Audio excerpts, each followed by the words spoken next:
کرنا چاہتا ہوں. موسیٰ علیہ السلام نے کہا ہم جہاد کرنے ہیں، نکاح کرنے نہیں آئے. جائز نہیں ہے تیرے اس وقت اس کے ساتھ نکاح کرنا جب تک اللہ کے حکم پہ عمل نہ ہو جائے. اس سے برداشت نہ ہوا، شیطنت غالب تھی، اس نے اس لڑکی کے ساتھ زنا کیا. حدیث پاک میں آتا ہے کہ جب اس نے تفسیر ساوی سے پڑھا یہ بات، حدیث پاک میں آتا ہے جس وقت اس لڑکی کے ساتھ اس نے زنا کیا، ایک لمحے کے اندر اس کے زنا کی نحوست سے طاعون اور پلے کی وبا پھیل گئی اور 70,000 لوگ ایک وقت میں مر گئے. موسیٰ علیہ السلام کی فوج کے جو بقیہ لوگ بچے تھے وہ سب ڈر کے بھاگ گئے. موسیٰ علیہ السلام کو بڑا صدمہ ہوا. اگر موسیٰ علیہ السلام جیسا نبی فوج کی قیادت کر رہے ہوں اور ایک بندہ زنا کرے تو یہ حال ہوتا ہے، یہ نحوست ہوتی ہے. اس وقت کون نبی ہے بظاہر جو ہماری قیادت کر رہا ہے؟ سوچو تو صحیح. وجود نبی کی، نبی کے وجود کے باوجود ایک زنا ہو تو 70,000 ایک لمحے میں مر جائیں. اور ابھی تو ہر سیکنڈ ہر پل زنا زنا زنا. وبائی بیماریاں نہ پھیلے گی؟ بڑی معذرت کے ساتھ اتنی بے باکی ہو گئی کہ آج کل لڑکے گھر سے نکلتے ہیں یا بہت سی لڑکیاں، سب نہیں، اس لیے بن سنور کر نکلتے ہیں کہ لوگ ہمیں دیکھ کر ہمارے فتنے میں مبتلا ہوں. اللہ کے حبیب علیہ السلام فرماتے ہیں میں نے معراج کی شب ایسے لوگوں کو دیکھا کہ جن کی چمڑیاں آگ کی کینچی سے کاٹی جا رہی تھی. میں نے پوچھا یہ کون ہے؟ تو جبریل نے کہا حضور یہ آپ کی امت کے وہ لڑکے اور لڑکیاں ہیں جو اس لیے بن سنور کر نکلتے تھے کہ لڑکوں کو لڑکیاں دیکھیں اور لڑکیوں کو لڑکے دیکھ کر ان کی فتنے میں مبتلا ہو جائے. لڑکیوں کو دیکھ کر چلنے کا انداز بدل جاتا ہے، لڑکوں کو دیکھ کر بازوں کے چلنے کا انداز. کب تک گناہ کرو گے؟ کب تک اپنے حسن کی نمائش کرو گے؟ کب تک اللہ کو ناراض کرو گے؟ اور سن لو آج بہت سارے حالات یہ بھی پیدا ہو رہے ہیں کہ معاذ اللہ اگر کوئی غریب شوہر ہے نا، غریب شوہر، اس کو کوئی رسپیکٹ نہیں ہے بلکہ ماں باپ کو تانے، تم نے تو غریب کے یہاں بیاہ دیا، وہ میری سہیلی کو دیکھو اس کا شوہر کتنا مالدار ہے، اس کو اتنے زیور، اس کے اتنے کپڑے. قوم کی بیٹیوں کو پیغام دیا جاتا ہے سنو یہ تقدیر کے فیصلے ہیں. کسی کے نصیب میں غریب، کسی کے نصیب میں امیر. اور امیری اور غریبی یہ دھوپ اور سائے کی طرح ہے. سایہ جیسے صبح کو کسی کے آنگن میں تو شام کو کسی کے آنگن میں. کسی کی امیری اور دولت دیکھ کر کبھی پیر پھسلنا نہیں چاہیے، کبھی آبرو کا سودا نہیں ہونا چاہیے.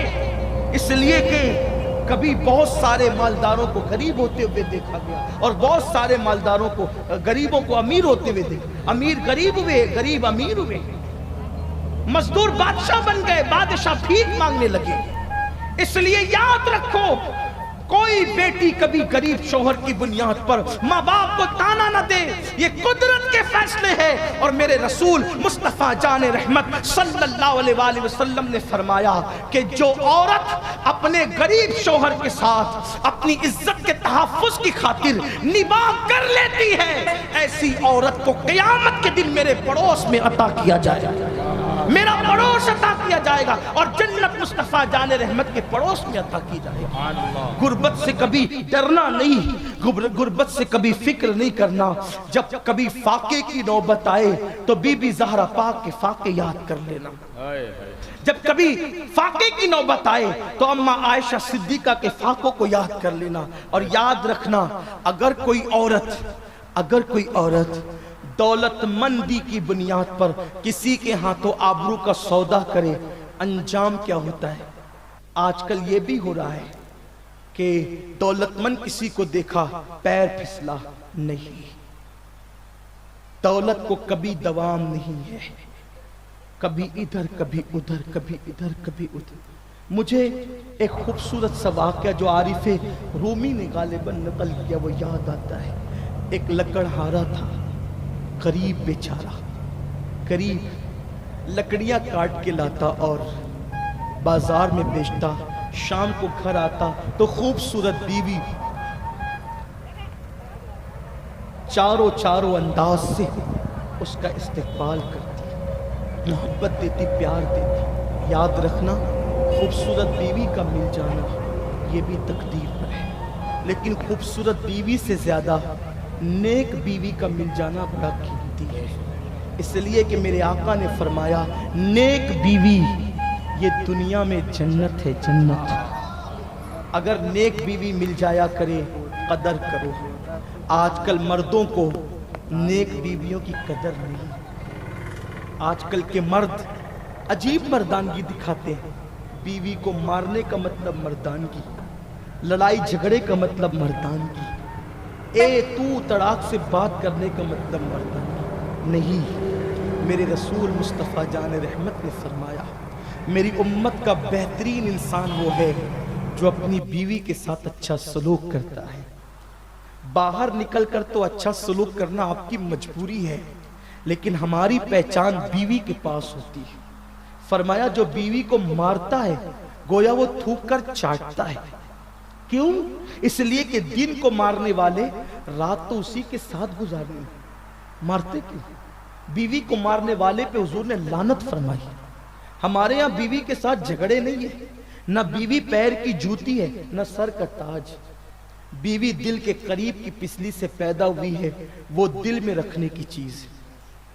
آپ کتنی مرتبہ تسبیح پڑھ لو بہتر نہیں ہو سکتے، کتنی بڑی پگڑی باندھ لو، داڑھی کتنی بڑی کر لو، حضور نے فرمایا صلی اللہ علیہ وآلہ وسلم اگر بیوی کے ساتھ تیرا سلوک اچھا ہے تو تو اچھا ہے، کیا بات ہے، ورنہ داڑیاں تجھے اچھا نہیں۔ داڑھی تو سکھ بھی رکھتے ہیں، پگڑیاں تو اور قومیں بھی باندھتی ہیں، لیکن اچھے اخلاق مصطفیٰ جان رحمت کے غلاموں کا ہے۔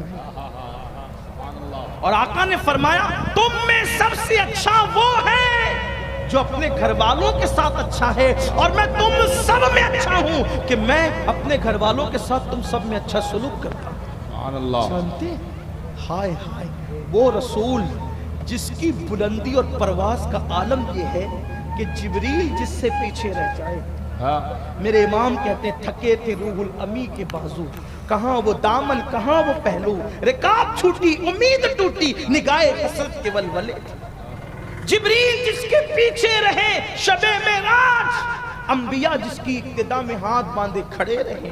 مسجد اقصیٰ میں اس رسول کا گھر میں کردار یہ ہے کہ بیویاں بیمار پڑ جاتی ہے تو حضور ان کے حصے کا کام اپنے ہاتھوں سے یوں کرتے ہیں کہ ان کا آٹا گوندھ دیتے ہیں، آٹا اپنے ہاتھوں سے ان کا گوندھ ان کے حصے کا کام کرتے ہیں۔ وہ ناراض ہو کر بیٹھ جاتی ہے، حضور ان کو راضی کرتے ہیں۔ وہ لڑتی ہے، حضور ان کو خوش کرتے ہیں۔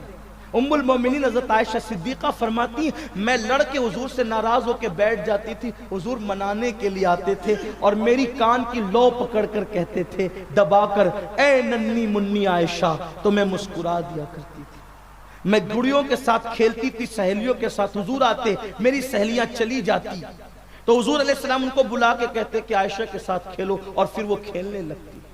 یہ چیزیں ہم بھول گئے۔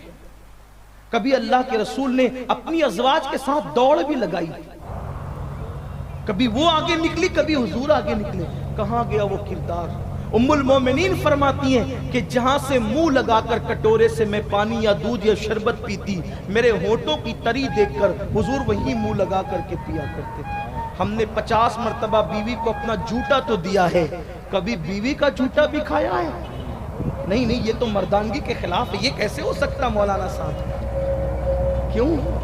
سید الانبیاء کس کی بات ہو رہی ہے؟ سید الانبیاء ام المومنین کا بچا ہوا دودھ پی رہے، بچا ہوا شربت پی رہے، یہ محبت کی علامت ہے، یہ محبت کی نشانی ہے، یہ پیار کی نشانی ہے۔ فرماتی ام المومنین حضور نے اپنی پوری زندگی میں اپنی کسی بیوی کو ڈانٹا تک نہیں، کبھی ڈانٹا تک نہیں۔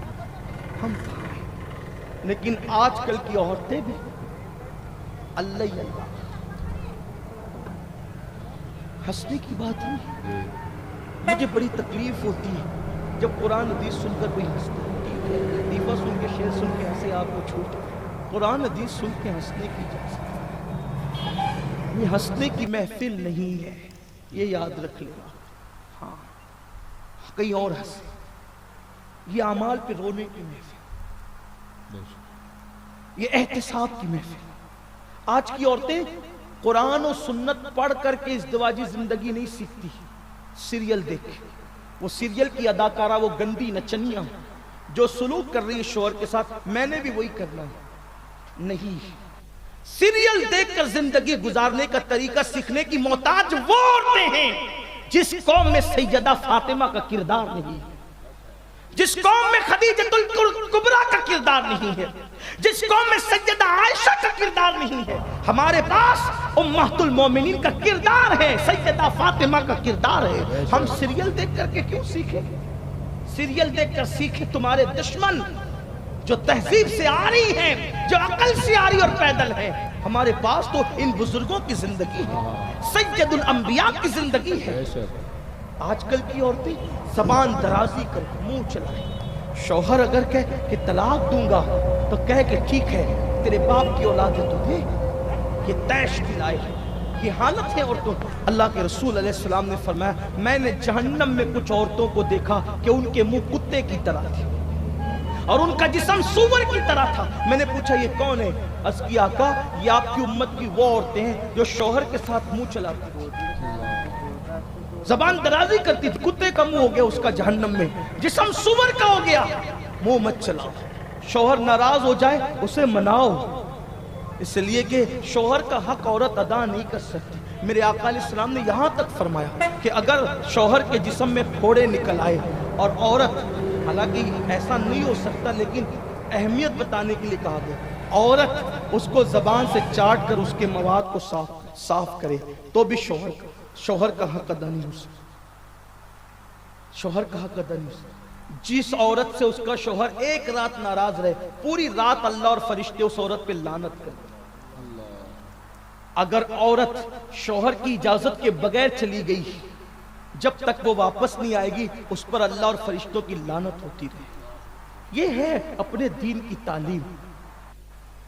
تو عرض کر رہا تھا ہمیں بھی مردوں کو بھی تھوڑا سا نرم ہونا چاہیے، اچھا سلوک کرنا چاہیے، انہیں مناؤ، پیار دو، لڑو مت ان سے، مارو مت۔ جس گھر کے ماں باپ لڑتے ہیں اس گھر کے بچے ڈپریشن کا شکار ہو جاتے، ترقی نہیں کر پاتے، وہ اسکول میں ان کا دل نہیں لگتا، مدرسے میں دل نہیں لگتا، کیونکہ ماں باپ کو وہ کچھ کہہ تو نہیں سکتے لیکن اندر ہی اندر وہ گھٹتے ہیں۔ اولاد کے سامنے کبھی مت لڑا کرو اور کوشش کرو کہ لڑائی ہی مت کرو، اور اگر اللہ نہ کرے لڑائی ہو بھی جائے تو بچوں کے سامنے مت لڑیں۔ بچے ڈپریشن کا شکار ہوتے ہیں، نا امیدی میں چلے جاتے ہیں، وہ احساس کمتری کا شکار ہو جاتے ہیں۔ اور جس ماں باپ کو بچے لڑتے دیکھتے ہیں پھر وہ بھی لڑائی سیکھتے ہیں، خنث سیکھتے ہیں، شرارت سیکھتے ہیں۔ اور باپ کو تو خاص چاہیے کہ باپ بچوں کے سامنے بیوی کو کچھ نہ کہیں، ورنہ بچپنے سے ایک جذبہ پلتا ہے کہ میرا باپ ظالم ہے، میری ماں پر اس نے ہمیشہ ظلم کیا ہے۔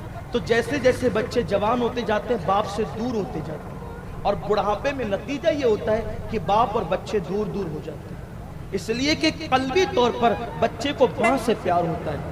جب وہ اپنی ماں کو گالی سنتا ہے کہ گالی دی جا رہی ہے، مارا جا رہا ہے، پیٹا جا رہا ہے، کھڑا رکھا جا رہا ہے، بھوکا رکھا جا رہا ہے، تو اس کے دل و دماغ کے اندر لاشعوری طور پہ نفرتیں پروان چڑھتی ہیں۔ یہ ہوتا ہے، اس لیے بہت خیال کرنا کہیں ایسا نہ ہو کہ تمہاری اولاد تمہاری دشمن بن جائے۔ اپنی عورتوں سے اور تنبیہ کرنے کا طریقہ لڑنا نہیں ہے۔ اسلام کہتے ہیں اگر بیوی غلطی کرے سمجھاؤ، نہیں مانتی ہے بات بند کرو، نہیں مانتی ہے بستر الگ کرو۔ آخری اسٹیپ ہے نا مارنا، اور مارنا وہ بھی یہ لکڑی اور ڈنڈے سے نہیں، مسواک سے۔ مسواک تو ہوگی نہیں آپ کے پاس، اس لیے کہ جو قوم مسجد میں نہ جائے نماز کے لیے اس کے پاس کیا مسواک؟ مسواک سے، وہ بھی ایسے کہ اس کے بدن پہ اس کی ضرب نہ پڑے، نشان نہ پڑے، چہرے پہ مت مارو، اس لیے کہ کتے کے چہرے پہ مارنا بھی منع ہے۔ بیوی کے چہرے پہ مارتے جس کا چہرہ دیکھ کر دل کو سکون ملتا ہے، اس کے چہرے پہ مار، ہمارے مذہب کی اجازت نہیں ہے۔ اگر وہ کبھی بات سنا دے تو سن لو۔ پہلوان اور طاقتور وہ نہیں ہے جو کتوں کی طرح لڑے۔ میرے نبی نے فرمایا سب سے بڑا پہلوان وہ ہے جو غصہ پی جائے،